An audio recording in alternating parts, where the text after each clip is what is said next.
it's time for another episode of What's Rockin' Your World, where we have a little chat about the music and or pop culture, etc. that we've been consuming of late.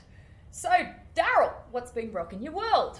Well, there's been a bunch of different things. Have we mentioned Rick Beato before? Oh, yeah. I love Rick Beato. Yeah, I was watching this thing the other day about, he pulls apart songs and does, what makes this song great or whatever. And he pulled apart Comfortably Numb. Oh! And somehow he gets all these tracks, all the different stems from the different parts of the... He gets them directly from the artist. It's incredible. And so he's pulling apart the orchestral stuff and the guitars and the drums and the bass lines and talks about the chords and how the audio and the vocals notes relate to the bass notes and stuff. It's like, I already love that song and that album and that band, but then to get that deconstructed version of it. Yeah, he's wonderful. Oh. My favourite's the Seal one. Have you seen that one? No. Kiss from a Rose? Oh, really? Yeah, Oh. it's awesome. It's awesome. Freaking mental, and he just knows so much. Yeah. So now I just have an even deeper appreciation of a song I already love and have loved.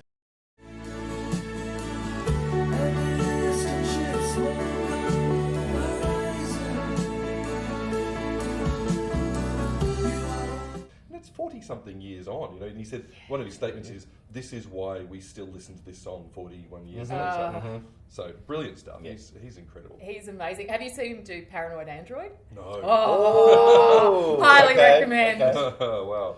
Well, the other thing that came about was two major things, and like on the theme of everything old is new.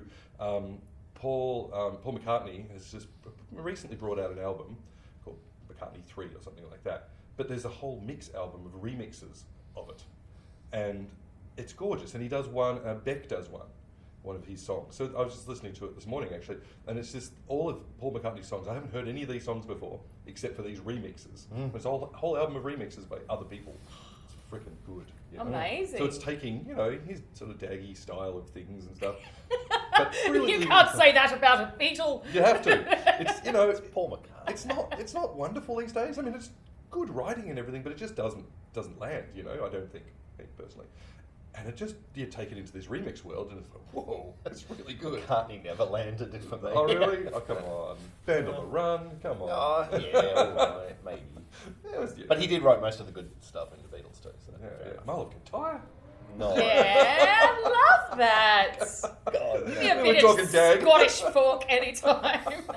Oh, I still remember the video clip. It was fantastic. Oh, I man. don't think Well, I've Live and seen Let that one. Die. Live and Let Die. Yes. Yeah, well, Yes. Yeah. One of the You classic can't not. Before remixes of Gunners all. did That's right. Yeah. Fair enough. And so the other one was Prince has just released an album, which is just freaking brilliant, called Coming to America. And the reason I found out about it is because the girl who does the bass is this gorgeous Australian girl with this frizzy hair who plays amazing bass and plays with Jeff Beck. Jeff Beck gets her to play with him and features her on stage. She's amazing. Her name's Tal Wilkenfeld. And she's incredible. Well, I follow her on some Instagram and stuff, and she just announced that she can finally see her work that she did with Prince, because her and Prince and a few other artists did this album, and then Prince just chucked it in the vault and never brought it out. Apparently he's got heaps of stuff in the vault. There's a vault full of music. Yeah. So this is Posthumous Prince. so this is music from the vault, and it's so beautiful to watch her on there because she's so proud of it, but she couldn't show it or say it to anybody because she was under contract to not say anything. So finally, this music that she made with Prince comes out, and it's beautiful. And she's not just a bass player; she sings, she writes her own songs, she's got her own albums, and they're really, really nice. And she's a killer bass player. And she did these songs with Prince, so it's really cool. It's called Coming to America. Welcome to America. Welcome to America. Yeah, really good. Oh, awesome. Where do we find that? I will put a link up. That would be lovely. Thank you. Awesome. How about you guys? What are you, Pete? Well, because I just got the Disney Plus thing, I'm still geeking out on new series called The Bad Batch, the Star Wars. So it follows on from the Clone Wars, which I think the Clone Wars are brilliant. It's an animated thing, right? Animated, yeah, it's just great. So it's following on straight after. And also, I hadn't seen the last season, the 7th season of the Clone Wars, where they really tie it up with what happened at the end of episode 3 film, whatever that was called. I don't even remember what that was called, but where Anakin becomes Vader, etc. Anyway, so I've been loving Disney Plus basically and geeking out on old Star Wars and Marvel animated stuff.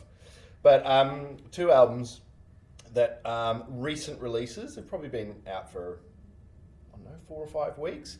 Old stuff. Yes has a new album out. Really? Yeah. It's sort of yes. apparently so. It's the sort of early 80 incarnation of the band with someone else. I mean, the Squires is gone. Back, right? Yeah. Jeff Downes, who was of course half of the Buggles. So that right. incarnation. So the drama album, which was 81, was the Buggles and a couple of other members of Yes. Huh. Yeah. So it's not that it's sort of that incarnation, not quite, but yeah. It's called The Quest, and it's the same old. It's Yes music. So if you're a Yes fan, then it's like great. They have love an epic album cover because Yes, Roger Dean does the artwork as per usual. They were some of the best album covers. So I had the album cover album, and it was Yes, which is like all through it. Yeah. Great album. And covers. I never listened to any of the music. Yeah. Oh, it's fantastic. Is it prog rock type of thing? Very, very prog, very symphonic. Yeah, right.